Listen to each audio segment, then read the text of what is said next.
We are almost on the end of month 6, and before I get on to my 6-month reflection video, I want to make it very clear. They usually say month 6 is the month where you're supposed to have your first transaction close already. I haven't gotten paid for months. For 6 months, I have not made any real income at all in real estate.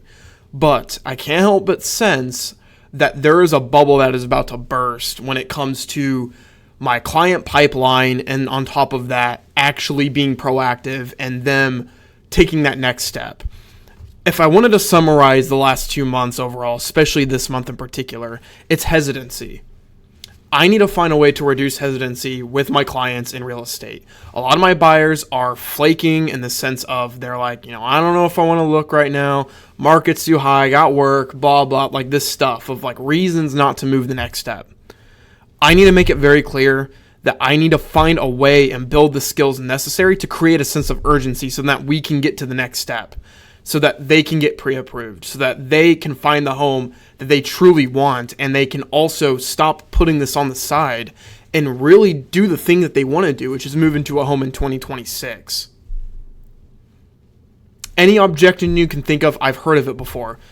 The market sucks. It's the winter time. No one buys in the winter time. Well, here's why the winter time is a great time to buy, okay? There are less people buying. You know what that means? That means that if you're the only few people that are looking to buy in the winter time, you are going to be one of the only people to put down an offer on a house, meaning that the offer that you can make doesn't have to be as competitive versus, let's say, a house made during the summertime, because more people are putting an offer on that specific house if it's warmer outside. You don't have to worry about as much competition as a buyer if you're buying in the wintertime. That's just clearly how it is. And that is a big deal. You can save thousands of dollars on it. Sellers are desperate. They need to get their house sold. You can say the same thing about the summer. Why is the summertime so great? Well, the summertime's great is because there's more inventory in the market, right? There's more homes for sale. And with that being said, that you can find great opportunities when there's more of a variety in the market. So, in theory, it's not about the market. It's about you. If you're a buyer, are you financially stable enough to move and buy a house? Well, you're not going to know that until you get pre-approved for a mortgage, because then you'll know what you qualify for.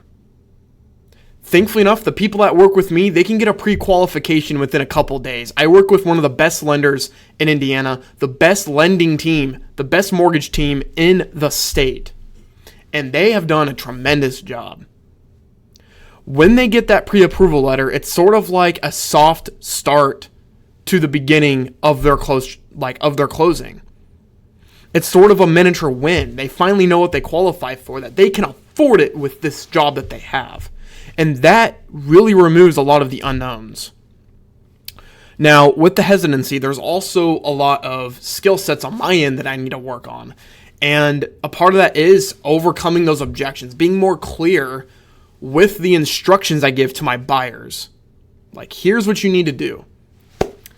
I also just need to understand that it's January, okay? The market's slower in January. I also need to understand that buyers will inevitably be this way, which is why I need to transition into a listing-focused business. I really love gaining the leads that I get from Hoot About Real Estate, which, by the way, one second.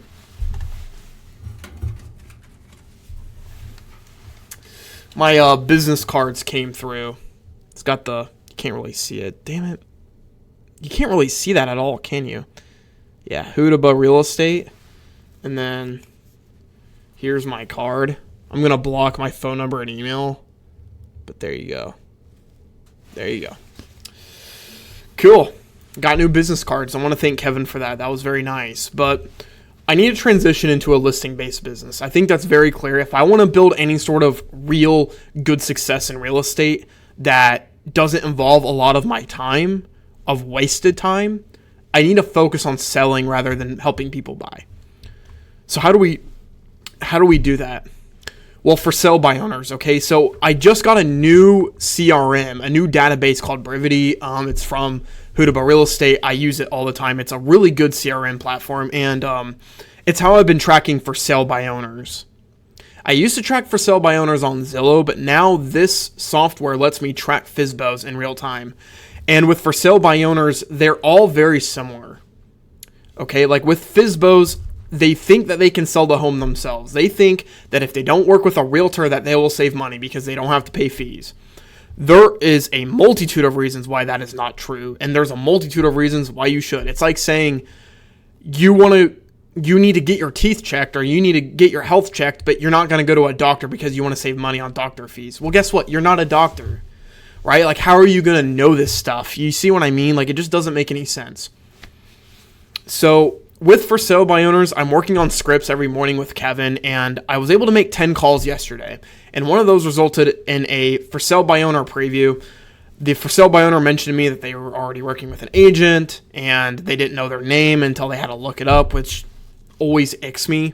How do you work with a listing agent when you don't know their name? Like, you're giving your biggest financial asset to somebody and you don't even know their name. Like, it's just ridiculous.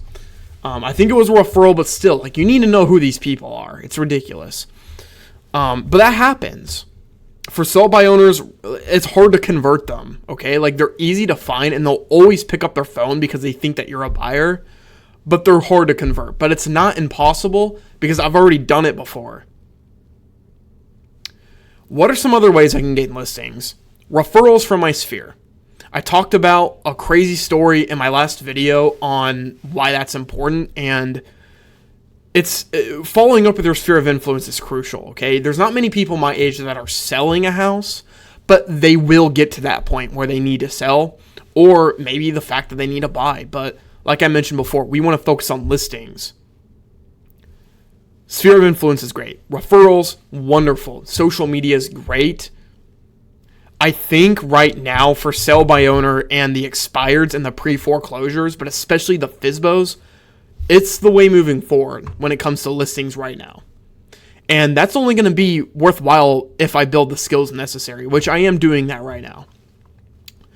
So I want to talk about what I've been up to because I've been extremely inconsistent on these videos.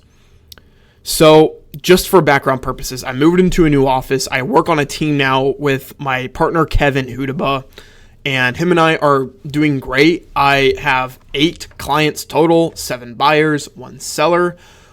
Except for my seller, coincidentally enough, almost all of my buyers are flaking or they are not like proactive in their search, and they're giving me reasons that they're not going to want to do it anytime soon. They want to extend their lease, and it's been very frustrating. I can name everybody on here. Has been ghosting me, told me that work's been tripped up so he's not looking to buy. I haven't heard from him really. This person wanted to extend their lease. This person had a falling through in a relationship.